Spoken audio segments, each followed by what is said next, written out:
Today we start first chapter from 12th physics, that is rotational dynamics. आता rotational dynamics study करत असताना सुरुवातीला तुम्हाला काही जे 11th स्टँडर्ड मध्ये आपण स्टडी केलेले कन्सेप्ट्स आहेत ते माहीत असायला पाहिजेत.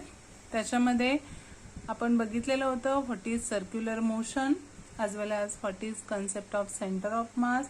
We have also seen kinematical equations of motion as well as some fundamental forces as well as pseudo forces in nature. तर आपण परत एकदा ते रिपीट करूया. तर सुरुवातीला सर्क्युलर मोशन म्हणजे काय, तर सर्क्युलर मोशन म्हणजेच जर एखादा ऑब्जेक्ट त्याची मोशन सर्कलच्या सर्कम्फरन्स वरती परफॉर्म करत असेल तर त्याला आपण काय म्हणतो, circular motion. The motion of a particle along circumference of the circle. Motion of an object और particle along circumference of circle, it is known as circular motion. Circumference of circle याला आपण काय म्हणतो, सर्क्युलर मोशन. आता centre of mass हा जो concept आहे तो सेंटर ऑफ मास कन्सेप्ट काय आहे, तर आपण असा एक पॉइंट कन्सिडर करतो ज्या पॉइंटच्या ठिकाणी त्या बॉडीचं होल मास हे कॉन्सन्ट्रेट झालेलं असेल, अशा पॉइंटला आपण म्हणतो सेंटर ऑफ मास. त्याच्यासाठीचे आपण वेगवेगळे फॉर्म्युले कन्सिडर केलेले होते. जर सेंटर ऑफ मास पॉइंट हा ओरिजिनच्या ठिकाणी असेल तर समेशन MI/RI ही काय असते, नेहमी 0 असते. हे आपण बघितलेलं होतं. Also we have seen kinematical equations of motion. कोणते इक्वेशन्स आहेत, तर V is equal to U plus AT असेल, S is equal to UT plus half AT square असेल, किंवा V square is equal to U square plus 2AS असेल. हे काय आहेत, तर kinematical equations of motion. Kinematical equations of motion. आता हे जे इक्वेशन्स आहेत, V is equal to S is equal to किंवा V square is equal to, याच्यामध्ये V म्हणजे फायनल व्हेलॉसिटी असते, U म्हणजे इनिशियल व्हेलॉसिटी असते, A म्हणजे ऍक्सेलरेशन, T म्हणजे टाइम, S म्हणजे काय असेल, डिस्प्लेसमेंट, आणि बाकीच्या टर्म्स सेम असतील. U म्हणजे इनिशियल व्हेलॉसिटी, A म्हणजे ऍक्सेलरेशन, T म्हणजे त्याला लागणारा टाइम. तर याच्यावरून हे 3 कायनेमॅटिकल इक्वेशन्स ऑफ मोशन लिहिता येतात. त्याच्यानंतर आपण बघितलेलं होतं रियल अँड स्यूडो फोर्सेस. तर रियल फोर्सेसमध्ये जे फंडामेंटल फोर्सेस आहेत, ग्रॅव्हिटेशनल फोर्स असेल, इलेक्ट्रोमॅग्नेटिक फोर्स असेल, किंवा स्ट्रॉंग आणि वीक न्यूक्लिअर फोर्स असेल, हे 4 फोर्सेस हे रियल फोर्सेस असतात. आणि स्यूडो फोर्स हे नॉन रियल फोर्स असेल, म्हणजे त्याचा एक्झिस्टन्स असेल पण ते काय करतात, न्यूटनचे लॉज हे ओबे करत नाहीत, त्यामुळे त्याला आपण काय म्हणतो, नॉन रियल फोर्सेस. आणि त्याचे ऍप्लिकेशन्स पण आपण बघितलेले होते. आता ही जी सर्क्युलर मोशन आहे, त्या सर्क्युलर मोशनच्या सुरुवातीला आपण काही कॅरेक्टरिस्टिक बघणार आहेत. Characteristics of circular motion. Characteristics of circular motion. आता या ज्या कॅरेक्टरिस्टिक्स आहेत त्या कोणत्या आहेत, तर जेव्हा बॉडी सर्कम्फरन्स वरती रिव्हॉल्व होत असते त्यावेळी त्याची जी व्हेलॉसिटी आहे ती व्हेलॉसिटीची डायरेक्शन ही एव्हरी इन्स्टंटला चेंज होते. Direction of velocity changes. आता जर व्हेलॉसिटीची डायरेक्शन चेंज होत असेल देन देअर इज ऍक्सेलरेशन. जर व्हेलॉसिटी कॉन्स्टंट असेल तर तिथे ऍक्सेलरेशन नसतं, but if the direction of velocity goes on changing, there is accelerated motion. That's why this circular motion, it is an accelerated motion. Circular motion ही काय असेल, तर accelerated motion असेल. त्याचं रिझन काय, direction of velocity changes during circular motion. Also another characteristic that is this circular motion is periodic motion. Circular motion is periodic motion. आता periodic motion कशाला म्हणतो? If an object or particle repeats its path after equal interval of time. म्हणजे equal interval of टाइमनी जर त्याचा path तो स्वतः repeat करत असेल तर त्यावेळी त्या मोशनला काय म्हणतात? Periodic motion. म्हणजे जर सर्क्युलर मोशन असेल तर इथे जर आपण ऑब्झर्व केलं तर समजा त्याची स्टार्टिंग पोझिशन ए पासून असेल, इथून तो त्याची मोशन स्टार्ट करतो आणि परत त्याच पोझिशनला येणार आहे, परत त्याची सर्क्युलर मोशन होत राहते, म्हणजेच ही मोशन काय असेल? पिरियॉडिक मोशन असेल. The motion which repeats itself along the same trajectory in same interval of time, त्याला आपण काय म्हणतो? Periodic motion. म्हणजे जर एखादा ऑब्जेक्ट त्याचा पाथ रिपीट करत असेल तर त्याला आपण काय म्हणतो? Periodic motion. तर ह्या सर्क्युलर मोशनच्या कॅरेक्टरिस्टिक आहे. ही कसली मोशन असेल? ऍक्सेलरेटेड मोशन असेल as well as it is periodic motion. तर तुम्हाला सीईटी साठी पण याच्यावरती क्वेश्चन्स येऊ शकतात. म्हणजे ऑब्जेक्टिव्ह मध्ये ऍक्सेलरेटेड पिरियॉडिक मोशन ही सर्क्युलर मोशन असणार आहे. त्याच्यानंतर आपण स्टडी करणार आहे तो नेक्स्ट पॉइंट आहे kinematics of circular motion. Kinematics of circular motion. Actually आपण 11th स्टँडर्ड मध्ये हे सगळ्या टर्म्स स्टडी केलेले आहेत. हे ऍक्च्युली रिपिटेशनच आहे.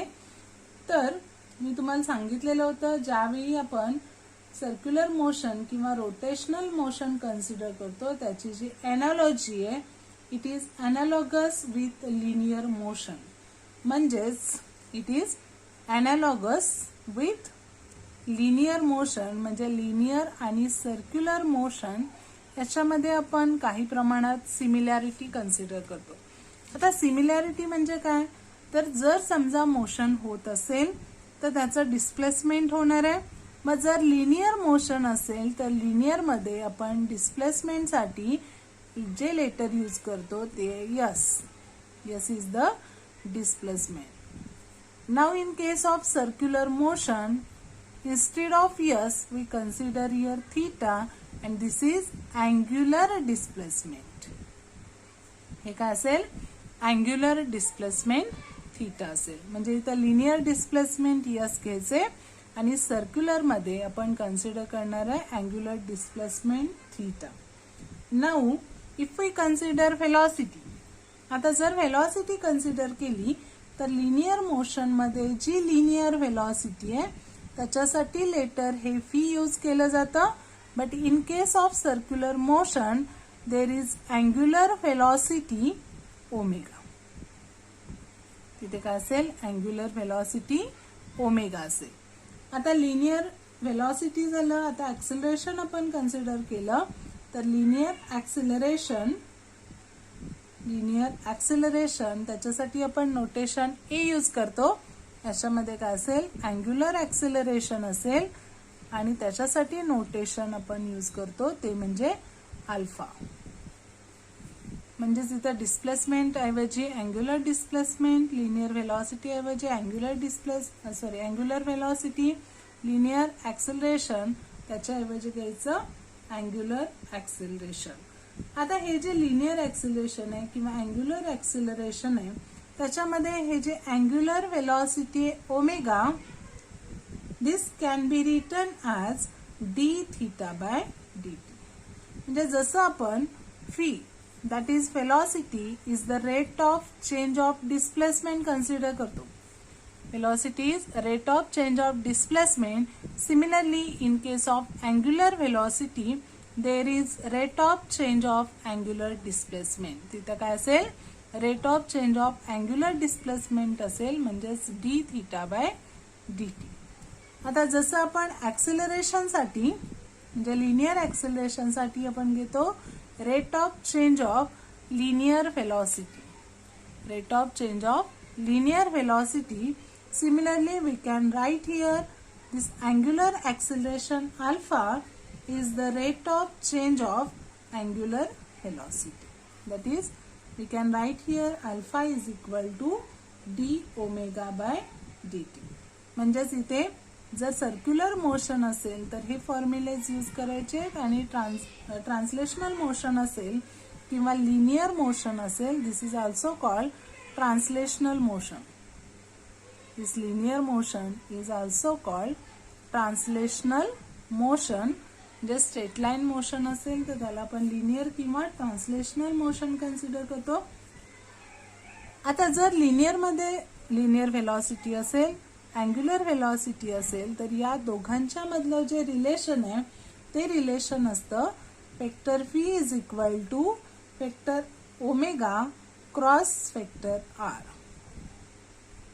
व्ही आणि omega that is linear velocity आणि अँग्युलर व्हेलॉसिटी याच्यामधलं रिलेशन असेल V is equal to omega cross R. आता याच्यामध्ये हे जे वेक्टर आर आहे, this vector R is nothing but radius vector. Vector R हे काय असेल, रॅडियस वेक्टर असेल. आणि या व्हीचं जे मॅग्निट्यूड आहे, इथे आपण वेक्टर क्वांटिटी घेतोय त्यामुळे V is equal to omega cross R लिहिलं. जर याचं फक्त मॅग्निट्यूड कन्सिडर केलं तर ते मॅग्निट्यूड असेल V is equal to omega R. आता मी तुम्हाला सांगितलेलं होतं की ते जी डायरेक्शन आहे, समजा ही सर्क्युलर मोशन असेल आणि पार्टिकल या पोझिशनला आपण कन्सिडर करूया पी पोझिशनला. तर इथून या सर्कलच्या सेंटर पासून आपण जर या पार्टिकलच्या पोझिशन पर्यंत हे वेक्टर ड्रॉ केलं तर याला काय म्हणतात, पोझिशन वेक्टर.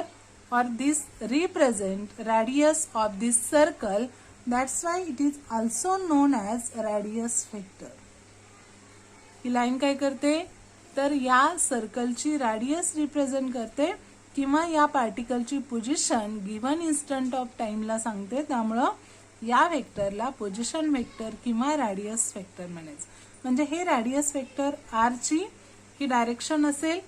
आता जी व्हेलॉसिटी आहे त्या व्हेलॉसिटीची डायरेक्शन ही काय केली जाते, तर त्या सर्कलला जर आपण टँजंट ड्रॉ केली at the position of particle, म्हणजे जिथे पार्टिकलची पोझिशन असेल तिथे या सर्कलला टँजंट ड्रॉ करायचे. त्या टँजंटच्या अलॉंग नेहमी व्हेलॉसिटीची डायरेक्शन असते. त्या टँजंटच्या अलॉंग व्हेलॉसिटीची डायरेक्शन असेल. आता आपल्याला ओमेगाची म्हणजेच अँग्युलर व्हेलॉसिटीची डायरेक्शन सांगायची. आता अँग्युलर व्हेलॉसिटीची डायरेक्शन सांगायची असेल तर इथे ही जर अँटी क्लॉकवाईज मोशन असेल तर ही व्हीची डायरेक्शन असेल. आता ओमेगाची डायरेक्शन सांगण्यासाठी काय केलं जातं, तर right hand thumb rule use केला जातो. आता राईट हँड थंब रूल म्हणजे काय, तर इथे कशी मोशन आहे, अँटी क्लॉकवाईज मोशन आहे. मग अँटी क्लॉकवाईज मोशन असेल तर आपले जे फिंगर्स आहेत ते त्या मोशनच्या अलॉंग कर्ल करायचे. म्हणजे अँटी क्लॉकवाईज मोशनच्या अलॉंग जर कर्ल केले तर आपला जो थंब आहे त्याची डायरेक्शन कुठे आहे, अपवर्डला. म्हणजेच या डायरेक्शनच्या अलॉंग, या थंबच्या डायरेक्शनच्या अलॉंग ओमेगाची डायरेक्शन असेल. म्हणजे इथं राईट हँड रूल जर आपण यूज केला तर ओमेगाची डायरेक्शन आपण सांगू शकतो. आणि हा जो थंब आहे तो कसा असणार आहे, तर ज्या प्लेनमध्ये याची मोशन असते त्या प्लेनला परपॅन्डिक्युलर डायरेक्शन मध्ये ओमेगाची डायरेक्शन असेल.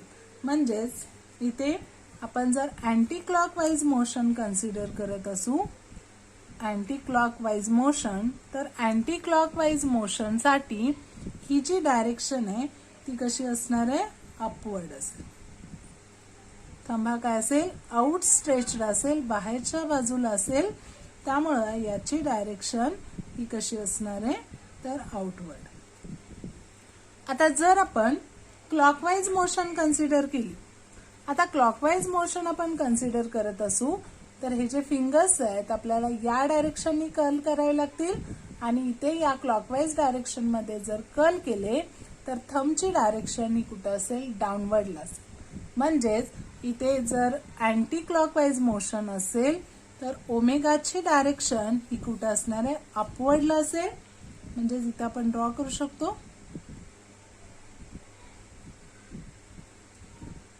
आणि जर आपण क्लॉकवाईज मोशन कन्सिडर केली तर क्लॉकवाईज साठी मात्र ही डायरेक्शन ही डाऊनवर्डला असेल, म्हणजेच इनसाइड द प्लेन, म्हणजे या प्लेनच्या आतमध्ये असणार आहे.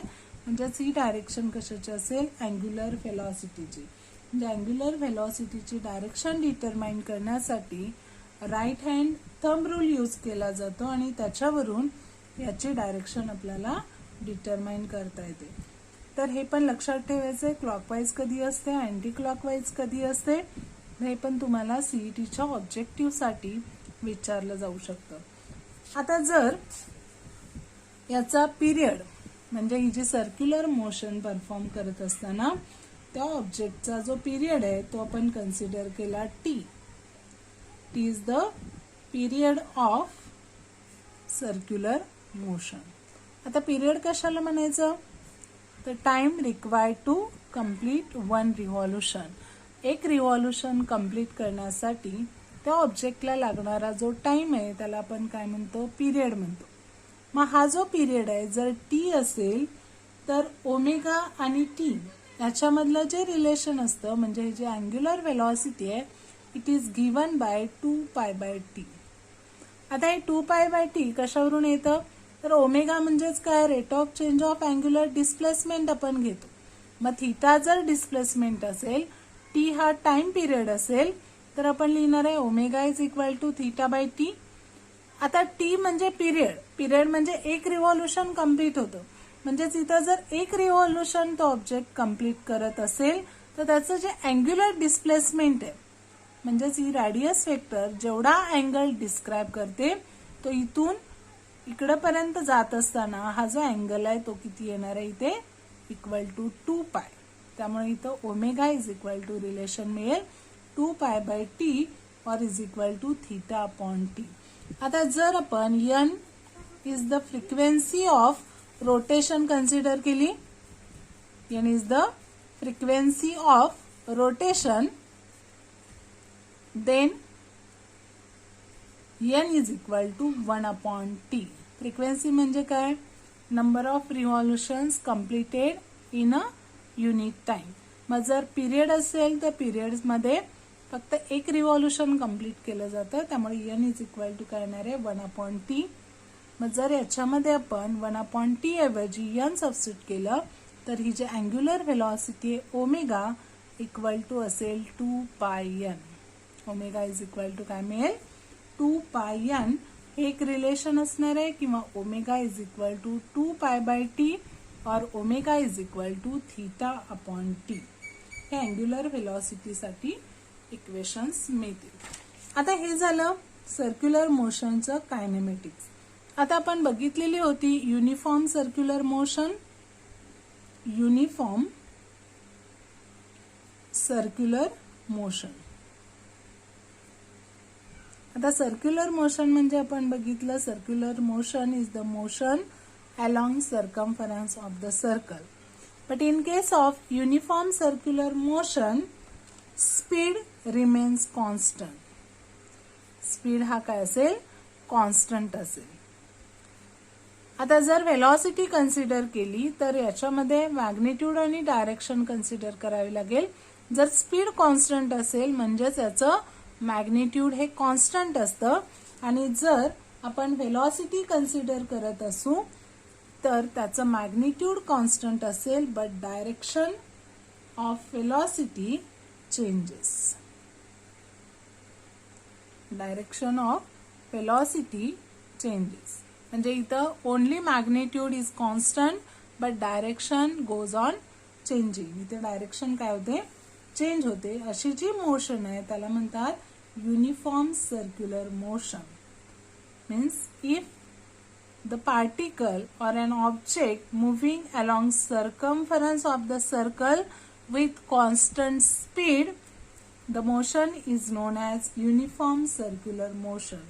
त्या मोशनला आपण काय म्हणतो, युनिफॉर्म सर्क्युलर मोशन म्हणतो. आता जसं आपण बघितलं इथं व्हेलॉसिटीची जी डायरेक्शन आहे ती व्हेलॉसिटीची डायरेक्शन ही नेहमी कशी असते, टॅन्जन्शियल असते. आता इथं जे ऍक्सिलरेशन आहे, इथं जे ऍक्सिलरेशन आहे ते ऍक्सिलरेशन हे कुठं असतं, तर इथं रॅडियसच्या अलॉंग असेल आणि त्याची डायरेक्शन ही कुठं असते, टुवर्ड्स सेंटर ऑफ सर्कल असते. आणि हे ऍक्सिलरेशन त्याला आपण म्हणतो सेंट्रिपेटल ऑर रॅडियल ऍक्सिलरेशन. हे पण आपण लास्ट इयरला बघितलेले आहे लॉज ऑफ मोशन चॅप्टर मध्ये. तर हे जे सेंट्रिपेटल और रॅडियल ऍक्सिलरेशन आहे, सेंट्रिपेटल और radial acceleration, it is represented by AR and it has formula minus omega square vector r. म्हणजे इथे जे ऍक्सिलरेशनची डायरेक्शन आहे या सर्कल मध्ये ती कुठं असते, तर टुवर्ड सेंटर ऑफ सर्कल ही काय असेल, या रॅडियल ऍक्सिलरेशनची डायरेक्शन असेल. म्हणजे जर आपण बघितलं तर सेंट्रिपेटल आणि रॅडियल ऍक्सिलरेशन इथं का प्रेझेंट असेल, कारण इथे वेलॉसिटीची डायरेक्शन चेंज होते जरी मॅग्निट्यूड कॉन्स्टंट असेल तरी, त्यामुळे ऍक्सिलरेशन ही टर्म इथे असणार आहे. आणि हे ऍक्सिलरेशन म्हणजे सेंट्रिपेटल किंवा रॅडियल ऍक्सिलरेशन हे ऑब्जेक्टच्या सर्क्युलर मोशनसाठी रिस्पॉन्सिबल असेल. म्हणजेच इथे जरी आपण वेलॉसिटी कॉन्स्टंट घेत असू तरी त्याची डायरेक्शन चेंज होते, त्यामुळे तिथे ऍक्सिलरेशन असणार आहे. आणि हे जे ऍक्सिलरेशन आहे युनिफॉर्म सर्क्युलर मोशनसाठी, शॉर्टमध्ये इथे UCM यूज केलं जातं, तर युनिफॉर्म सर्क्युलर मोशनसाठी ऍक्सिलरेशनचं जे मॅग्निट्यूड आहे ते magnitude it is also constant. For uniform circular motion magnitude of acceleration is also constant. म्हणजेच इथे पण डायरेक्शन चेंज होते पण त्याचं जे मॅग्निट्यूड आहे ते नेहमी कॉन्स्टंट राहते. हे पण लक्षात ठेवायचे. युनिफॉर्म सर्क्युलर मोशन असेल, speed is constant, magnitude of acceleration is constant. This is also important for CET. Now what is magnitude of this acceleration? We have seen last year, that is A can be written as r omega square or it is equal to v square by r, as well as it is phi omega. It is phi omega and its direction is always towards the center of circle. That's why this motion is known as, this acceleration is known as centripetal acceleration. आणि इथं जर force आपण consider केलं तर ते force त्याला पण आपण म्हणतो सेंट्रिपेटल फोर्स. म्हणजे जसं आपण मास इंटू ऍक्सेलरेशन हा फॉर्म्युला न्यूटन सेकंड लॉ वरून यूज करतो, that's why we can write here this centripetal force is equal to mass into acceleration, और it can be written as -m omega square r, -m omega square vector r. This is centripetal